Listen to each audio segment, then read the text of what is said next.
Welcome to Outspoken Owls. In Parliament today, we're going to be talking about friendships. They are our best love stories. Lynn, am I a good friend? I mean, like, really. Off to a great start. Off to a great start. Off to a great start. Did you have some cannabis?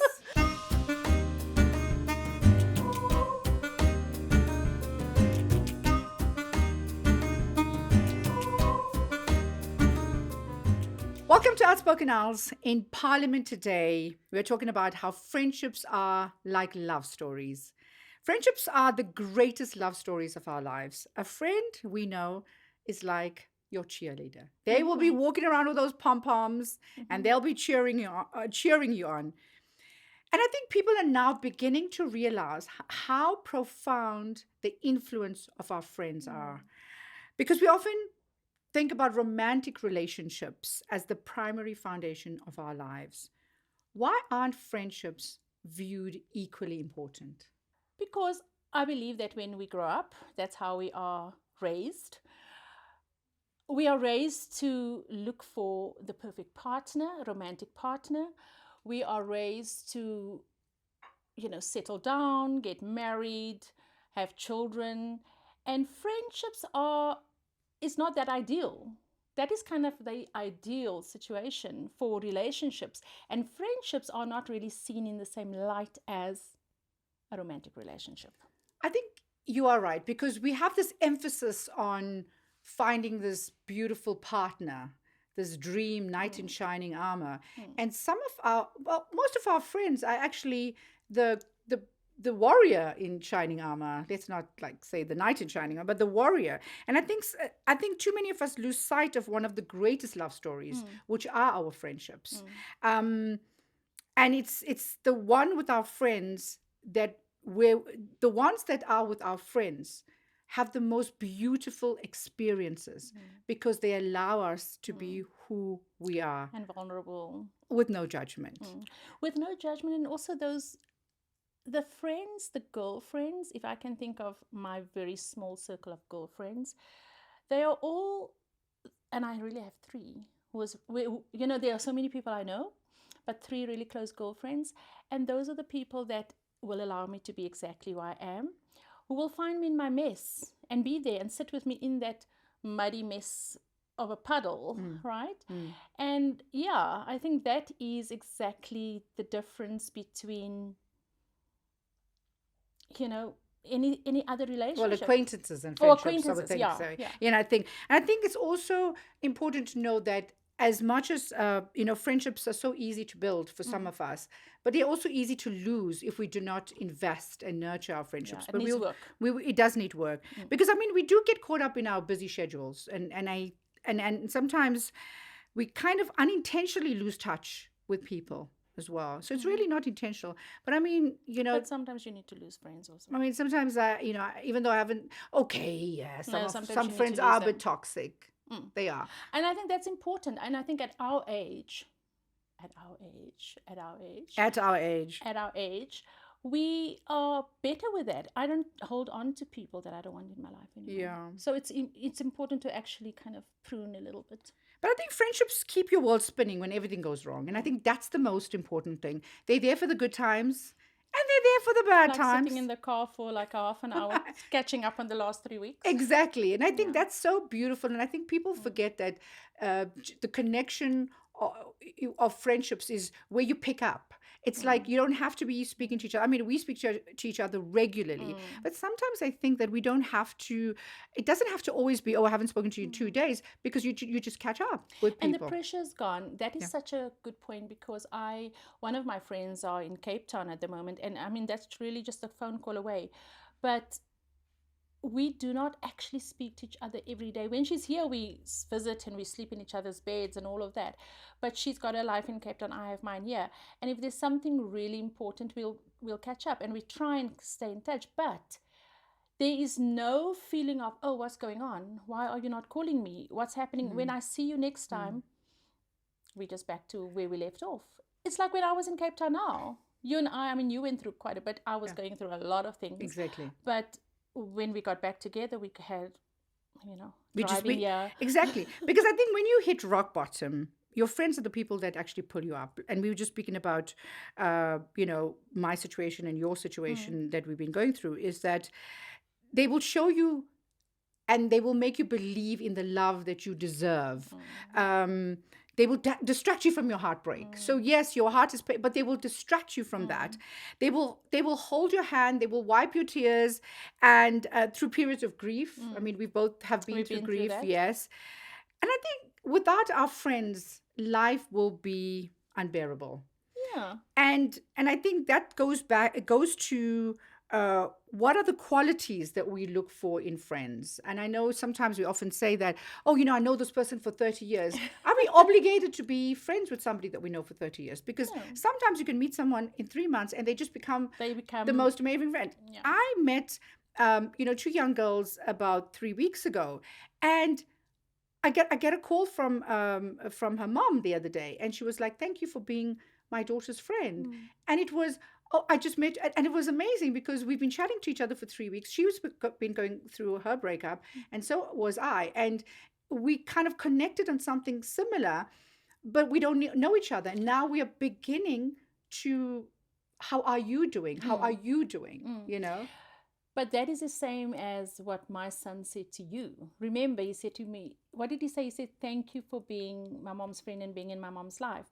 And I think the people around, when the people around you start seeing the impact that somebody else has on you as a Mm, person, or you're spending time with them. mm, So for my children, I guess being around you has, mom is, mom is happy, mom is and mom's glowing, mom okay. is okay, and mom goes Yes. out and mom has a good time with her friend. But from my point of view, it is actually about somebody that, the reason why I'm glowing and maybe looking happy and all of that is because I found somebody Mm, that I can actually trust, mm-hmm, that I can share my mm-hmm, deepest mm-hmm, concerns and feelings with, and not worrying mm-hmm, about, oh my gosh, I mm-hmm, can't, I can't just be open and vulnerable with this person. So you and I mean, I just look at it and I think, not just you and me, but there's also other mm-hmm, friends, but that person where you can walk in and actually literally just say, "I need to tell you what happened last night." mm-hmm, And you spill the beans, mm-hmm, and there's no judgment, there's no, "Oh my God, what have you done?" mm-hmm. But also knowing that that person will do that with care and love, and not just agreeing with you, know, if they know that you're going to be hurting yourself, or if this is not going to be a good situation for you, but you know that they actually have your back. And I think that's also important. Going back to what Keelan said to me that night, Mm, it was, I have a responsibility mm, to be there for you. And I think our mm, children see that mm, because they feel that, because they, sons as well, they become very protective over us. mm, So now when they, especially my boys and your yes, and kids my, also, yeah. exactly. So when they see someone that is there, that's connected with their mom, Mm. and all of a sudden they take a step back. You know what? I can actually just, my mom's going to be Breathe. okay, and I think that was really very Mm, special, and mm, and equally so when I was going through, my near death experience with COVID. mm, Um, it was where my children were calling my friends. mm, They were all on call. Nobody could come home. They literally were if my children did not believe that my friends were there for them, they would not have reached out. They would have had to deal with this themselves. mm, And our kids are not really equipped to deal, mm, with our challenges that we mm. go through. And that for me is so important, that our children, our family equally know Often that the comfort that they have they with have that is that, person. they'll reach out to Lynn, Mm, they'll reach out to Sharon, or Naz, or mm. whoever's in my world, to say, listen, my mom's going through this, please. She Or needs you, or exactly. And I think that's like, it's really so important that our families see how important our friendships are. mm, And equally so, they learn how the importance of of, friendships yes, from watching us. because I don't think I saw my mom having great friends. Mm. Um, well, I don't think back in the days It they was a had, different it was a time. different It time. was a very different Because I think their time. friends were their sisters and their family, and that was the community. And I think I don't see it was like, because we lived in these close Mm, surroundings where everybody had a kitchen mm, neighbor, and it was like you saw them every day, and that was like your friend. But But I then the kitchen neighbor also, was sleeping with your yeah, husbands as well. So but it's like, I think that we have come a long way in terms of being okay to show vulnerability. Because I think back in the day, people were more guarded. People were more, I don't know, pretentious. I don't know if that's the right word, but I think that's probably not the right word. I think when my parents were our age or younger, there was, and maybe they had these close relationships, but I think people were more about showing the good side. I don't know do you know where I'm going with this, or do you agree with me? It's more that, we wouldn't just be vulnerable and show our authentic feelings and emotions. And maybe it's not that, it's because vulnerability is now about being okay with showing your emotions. Maybe back then it was more about, I need to appear strong and I need to appear like I have everything under control and I need to be that rock for my children all the time. But now vulnerability is actually quite a strength, or yeah, seen as a it strength. is because we are vulnerable with our friends. Mm. And I think I think people now have such deep friendships. Yeah. And we have to now understand, is friendships and love similar? You know, because the emotion of love compels one to sacrifice a lot. But friendships is based on trust, pure trust. Yeah, but there's love. I love you.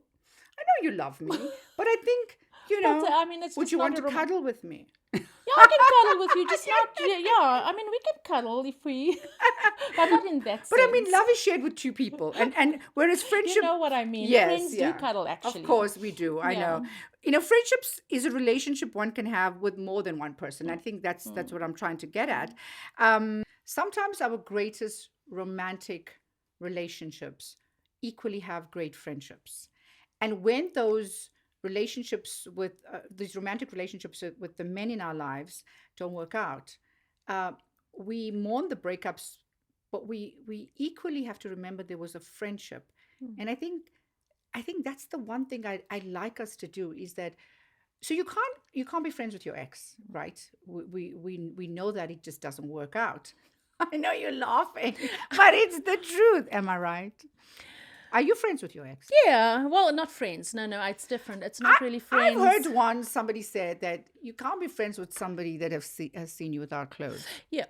Look, we're coming back to what we were talking about, but just on that one, I don't think we're friends as where we're hanging out and visiting each other, and I I see would you. And think I would but call I it think as there's a somebody you used to know. Yeah, but it's a very amicable relationship. It's a good relationship. It's not a kind of, there's no bad energy or anything like that. But I So, think you'd have to now start having boundaries but of it's that. not, yeah, but it's not the friendship that we're talking about. Yeah. So, and I think that's the distinction. It's the friendship is a different thing. So maybe we can't actually call it a friendship. Maybe we need to identify and exactly be clear about what friendship means, because sometimes we say, oh no, I'm friends with my ex, but it's actually not friendship the way we are now describing friendship. Because then you can't trust them So anymore. then You you're can't be actually vulnerable right. with You're them. actually right. I'm actually not friends with my ex. We just Yeah. have a good relationship. Yes, and that I think Yeah. is the And most it's important amicable. thing. Yeah. So you and I both agree that we can't be friends with our exes. Yes, then I do agree. Yes. Okay. But going back to what you said about, what were you saying? Love and friendships and how we mourn. And yes, you're right. And it's not just about that we actually don't focus on mourning the loss of a friendship. It's also, there are so many other aspects to losing somebody that you had a relationship with, because that person were also friends with your friends, maybe, and with your family. And Becomes messy. it's messy, but we focus as a woman, and I don't know if men do the same, but our focus is really on this big love of our life that we've lost, and the relationship, and maybe the romantic and the sexual relationship. But you've actually lost a lot more. Yeah. You lost a partner. Yeah. A partner And that is with mourning. Yeah, and I think you have to go through the process in Mm. order to because I want to talk about the breakups. So Yeah. so even though you have your a partnership breakup, Mm. friends, we also break up with our friends, Mm. and friendship breakups, I think, are just, well, I don't want to talk to you. You Mm. you upset me, and I don't want to talk to you forever. Mm. But like other relationships, it's equally important to say to you, well, Lynn, I don't think we could be friends anymore because you did A, B, C, D, E, and it should be amicable and you walk away. But some friendship breakups, just you don't know why you're not friends anymore. Because it wasn't important. And sometimes you have these friendships and you've spent 20 years with this person going out and having fun, and all of a sudden the timing is different, and they stop calling you, they stop sending you funny text messages, like we laugh about, and you see them in public and then they pretend that everything is okay, and you're like, no, there's something definitely wrong And you here. can feel it. And you can feel it, and you're like, but what have I done? And I've experienced this, and I mean, of course, now I'm so mature enough to say, look, it's your problem, not my problem. But I've tried where we have breakup friendships where I want to know what went wrong, and if it's something that I did, or if it's something I might have said. But I believe that some of us women, we just don't want to handle confrontation. And I think some friendships break up purely is because I've said something to Lynn, and Lynn might have said something to the other person. Because I think that's the other thing. And then you feel hurt, but you're not willing to confront and say, listen, this has I've happened. heard Lynn say Can we this talk about about yes. this? And you actually just pull away. Yeah. So so for me, I've had that where it just goes cold turkey. We call it ghosting now. We think men ghost us, but I mean, our friends also do ghost that as us. well. But I also like to know why some of our friends just ghost us and don't. I'd really like to know if I'm upset or hurt you. I want to know. Give me an opportunity to apologize to you. And if we don't think we need to be friends anymore, it's also okay. But I have fought for some friendships as well. I have fought for friendships that I know that I might have upset someone, or they've upset me, and it was like 3 weeks later, 4 weeks later, I'm fighting for you. I'm not going to lose this. And I think even I don't want to have, it's like like we talk about, we fight for our man or whatever, but we also need to fight for friendships that are really important to us. But that's the answer that we're looking for then, is it depends on how important that relationship or that friendship is. I'm trying to think, have I ever just ghosted somebody? I don't think I've intentionally decided, listen, I'm just going to stop this friendship. But I think over time you realize this is not working for me. It's not serving me. And I agree with you. Actually, there have probably been times where we didn't sit down and have that conversation. Now I think I will. But over the years, there's been friendships that kind of just frizzled out and you don't actually sit down and talk about it. But the friendships that has meant a lot in your life, you would sit down and have that conversation. So it's probably then understanding that not that it's not worth talking about, but the ones that are worth your time and that you want, those people that you do want in your life, you will make the effort to sit down and say, things haven't been that great, or whatever it is. Or in fact, no, those ones are actually the ones where you'll have a proper argument. Yeah, because sometimes those are the toxic friends, though. No, I'm not talking about the toxic friends. I'm talking about the friends where you are so open with each other that you can actually say, listen, I'm not okay with what you're doing. Yeah. I'm not going to stand for this. And you'll have that conversation, and it actually can become, quite, quite verbal maybe, or quite expressive and passionate. But I think it is important to talk about it, whether I like it or not. If I've upset you, and I might not like what you said. I have had this. You and I have had, yes, of course. Learning and whatever, and then I'm like, and then I'm saying to you, I can't deal with this because I'm dealing with something else. And then you're like, I'm like, listen. Then you are going, oh my God, I'm really sorry about what you're going through. And then you forget the argument that or the disagreement that we're having. We go into, well, I can't deal with this. This is what I'm going through. But the beauty of that is we would go through that, but tomorrow or later on, it's not now we don't talk to each other for a week. And you see, I think that's the difference, where you know that you can actually openly talk to that friend. And it's the same with a relationship with a man. Because it's maybe also some are misunderstandings, which needs to be cleared up. Some is a lack of communication on certain things. And I think those are very intentional things that I've learned along the way. We need to also talk about what are these qualities of friendships that we look for, and what makes a good friend, that which is including us. And I think friendships are people that kind of meet you halfway, but also go the end, to the end of your journey with whatever crisis or excitement that you're going through. Because friendships are not one-sided. And I think for me, it is about enduring affection. It's about having esteem with each other. It's about intimacy and the trust that I have with my friends. And I think for me, those are the qualities that I look for. Because in all our cultures, friendships are meant to be the long haul. And for me, on the same note, I look at, and I'm just thinking about recent experiences, because for me it would be that person that will find me or be there for me in my mess or my chaos. And if we can use some examples just to highlight that, for instance, going through the loss, for instance, with Kiernan's death, understanding that there are so many acquaintances, but there are 3 people that will show up for me in a very specific way. And, you would, for instance, understand that what does Lynn need from me right now when she's not, I don't even know how to be there for myself. And Katie will show up in a specific way of understanding that I need to be in contact. I need to make sure that she understands that I'm there all the time and ask her what she needs, but also understand what she needs and show up like that. Whereas the next person will understand what I need to do for Lynn is make her life easier. Let me deliver some food. Let me do, come in there and make sure that she doesn't have to worry about XYZ. And the next person will say, oh, well, let me get a bottle of wine. Let me go sit down, pull her out of the chaos, sit her down and say, have a glass of wine, my friend. Yeah. And I think it's that kind of connection, but understanding of what does your friend need in a specific time. Yeah. And I think that's so important, because when I had my liposuction,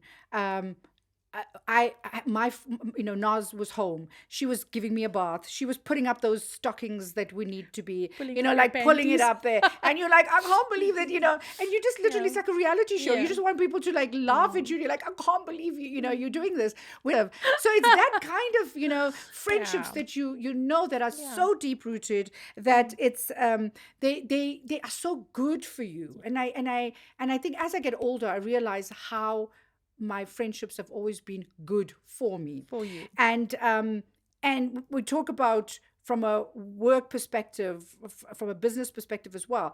Some of the people that you work with become your friends, and they were like, you know what, I'm going to allow you, like Sharon would say, I'm going to allow you to do your 2 days that you need to be in the streets if you have to, because I've got you, so you always like compartmentalize the different kinds of friendships you have and how you need them. When I was going through my breakup, my friends would say, well, phone each other, and we're like, she's not going to be crying at home.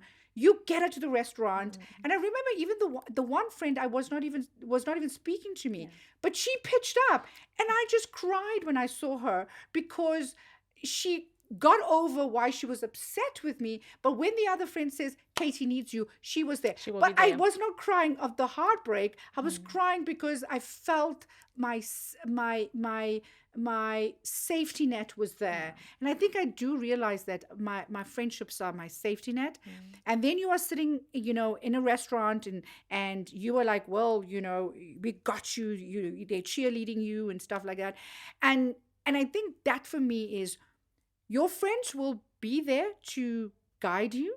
They will be there, like you would say to me, you will hold me accountable. You were like, this is not you, Katie. However, I'm going to let you do this.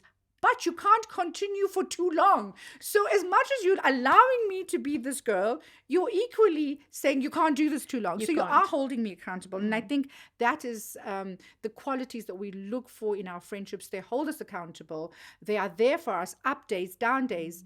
And I think even with movies, when we're watching movies, you watch movies, and we talk about the sisterhood in the movies.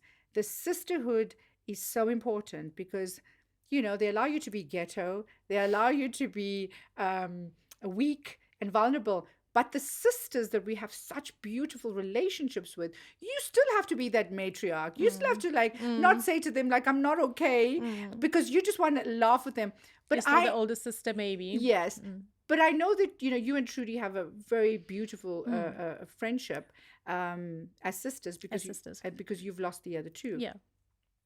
How different do you think the sisters are to the sisterhood?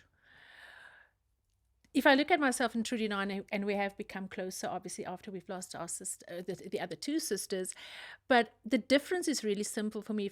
If I look at how I interact with my friends and all the things that you've just highlighted now, there are still, when it comes to myself and Trudy, there are still things that I wouldn't just openly share with her. So I think as much as it's a very close bond, and I would never want to be without her ever, she's so special and so, just everything to me.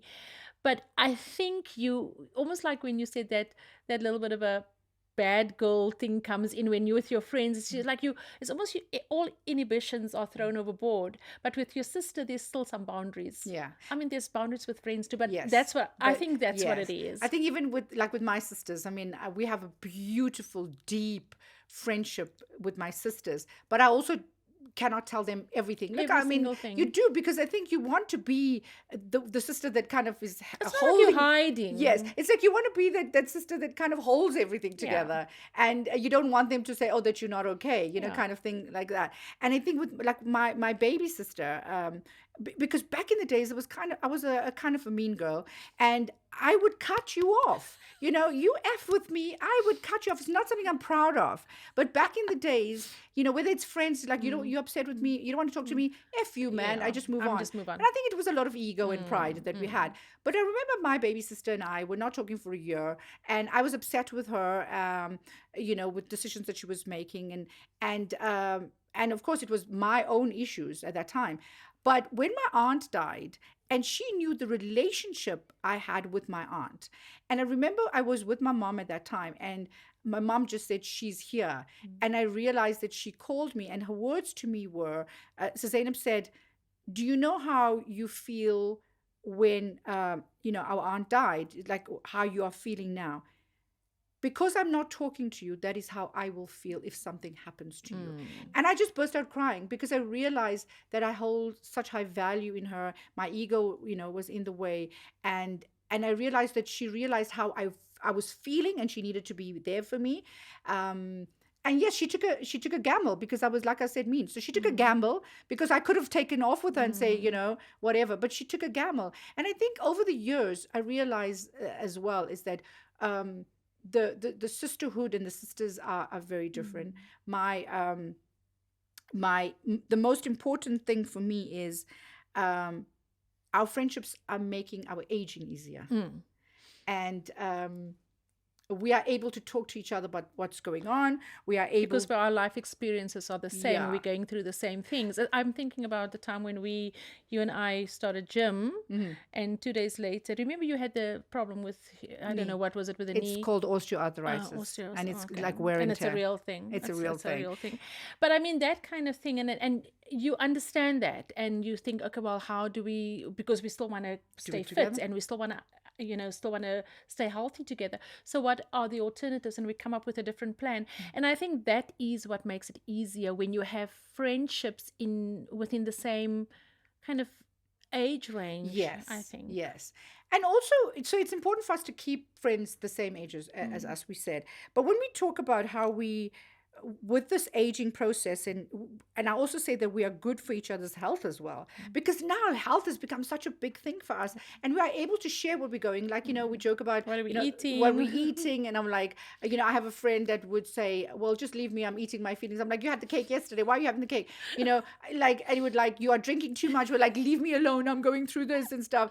So we also hold each other accountable from our unhealthy lifestyle habits. I mean, but I know I'm the worst, right? I would say. Yeah, you keep on telling me that you're starting on Monday. And I'm like, which Monday? Because we've just went through a Monday, So, well, there's only the next Monday. There can only be another Monday, which is the next Monday. I know.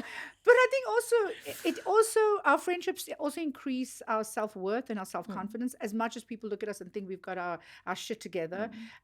You are there where you would pick up the phone. I have other friends who would pick up the phone and say, "You are worthy," even though you know that and you believe it, but some shit happens, and we are able to tell each other that you are worthy, and we are also able to help each other cope with our traumas. Um, Yeah, and you will help with our traumas because I think I look at it and I think firstly on the traumas and then also about being worthy. People don't see the inside of our friendships. People see maybe what we have on social media and Instagram and all of that. And I guess we come across as so together, so well put together and all of that. But when we're alone, there's a different side to us that we share just with the close friends. Absolutely. And that is where we can then be there for each other in terms of the lows and the highs and the trauma and yeah. and that is what, the essence of these love stories, friendship love stories are really at the end of the day. Because I think our friendships actually boost our happiness and they reduce our stress, which is like so important in our lives with all this weight that's going on everywhere else. And I think that for me is really important. And Not just having to be together all the time also. But it's also hard to maintain friendships. I think if we do not make an investment, and I realize that it's what is the best way to nurture our friendships. Firstly, I have to admit at the moment, and for the last couple of months, I think I haven't been a great friend. I know you say that to me when I phone you and I'm like going to stuff and you're like, oh, Katie, I'm sorry you're going through that. I haven't been a good It's friend. not just you. I think most of my friends are probably thinking right now, we need to literally cut this one off because and now I realize, I need to get back to that because nurturing friendships is actually, it's not, there's there's a part of it where, as we said earlier, where I know that you're going to be my friend and we don't have to talk all the time, but you can't prolong that forever. You need to make the investment. I'm going to give you up. If you're not going to be there for You me, I'm need going to to like, hey, exactly. can I find a new friend now? So, Which we also say this, hey, I'm finding new friends because, So as much as we understand and as much as true friends remain for a long time and you don't have to speak forever, I think at the moment what I realize more than anything else is that you need to make the time. It can't always just be Katie calling Lynn. Lynn sometimes has to actually say, what, I know I'm busy and I know I'm going through a lot, but I actually have to make time for Katie. And it's not just a phone call. Actually, I have to not just call, but actually make it about Katie, because I think now for the longest time, I've made it about me. And that's okay because I had But it's to. okay. I mean, you've had something really deep that happened to you, like something that we didn't plan. Yeah. And we, I think, allow that. And we know that we're not going to give you a time. I mean, I'm not going to give you a time to say, well, Lynn's going to be okay. Lynn, can you be okay in 6 months' time or 8 months? No. If Lynn's going to take 2 years or 3 years, I'm also okay with that. But then this morning when you were telling me, when we were sitting in the car for so long, I sat there and I listened to you and I thought, I didn't realize this is exactly how difficult it has been. I've been so absorbed with my own stuff. And I think that is what it means to nurture friendships, to actually realize that, yes, you might be going through a lot, but my other friend is also going through a lot. And you need to be, there needs to be some consciousness about it. So for me, I think of friendship as an emotional bank account. We need to constantly bank stuff in there. Emotions, love, trust. And I think cups, and because the most basic behavior of friendship is to be a good listener. And and to be kind and to be a good listener. And I think, of course, building intimacy with friends is about really opening up, which we have done often. Because I think trust for me is a big thing. We need to show each other that we trust each other. Because of course, when we share things, and over this year, you've shared with me some really very personal stuff that you were going through that that you trusted me, and I felt honored because I mean I could have just went to the papers with some of the stuff, and I'm like, oh my God, Lynn really trusts me, and I would never break that trust, and know that and I think that for me is that the efforts of the relationships that we need to have, and that's what what kind of what is the word I'm looking for? Well, how you... No. How you actually decide who are those people. It's not just a question of it's 10, 20, 15 people. It's a small group of really trustworthy friends. So it's like mindfulness. It's like how you manage the mindfulness of your friendships. And I think that's the most important thing. So before we wrap up, let's talk about the difference between female relationships and male friendships. I feel that I see and notice that there's like not a lot of emotion with the male friendships, but they have, of course, they've got their guys, their wingman, as they call them. Have you noticed that? I think definitely maybe they don't show emotion that much, but I do believe that they have as deep friendships and bonds as we have as female, because I just look at now with my son's friends that I spend a lot of time with now, or I interact with a lot. You can see and you can feel from how they're talking, and that's my reference right now, is that there are those really deep friendships, and they share probably the same kind of things that we would share as females, but they don't. Instead of you and me And sitting they there cover being for each other as emotional, well. yes, but what they do is they probably would rather just like pat on the back and say, come on, let's go, let's keep on going. When you and I will sit there and go through a whole Huddle emotional, and cuddle and but I think the relationships are very tight. Yeah. That's my take on it. And I think so men have their ride or dies. We have our ride or dies. And I think that's the most important thing about friendships. Or we might be completely wrong. We don't must know. ask them. We have to ask them. So friendships for me has to have a minimum of 3 things. And I think this is where we can agree that we have with each other as well, that it's stable. Yep. Friendships have to have a long-standing bond. It has to be positive, because I think we both are like, just like, even though we're sad, we just... Yeah, it must enhance your life. Yes, exactly. And it has to be cooperative. Absolutely. Helpful, reciprocal. Be there for each other. Yes, and I think it's important to not have one-sided relationships. Yeah. Have to be reciprocal. It's like, I'm there for you, you're there for me. We've got each other's backs. Absolutely. Thank you for joining us on Outspoken Owls. Catch us next time.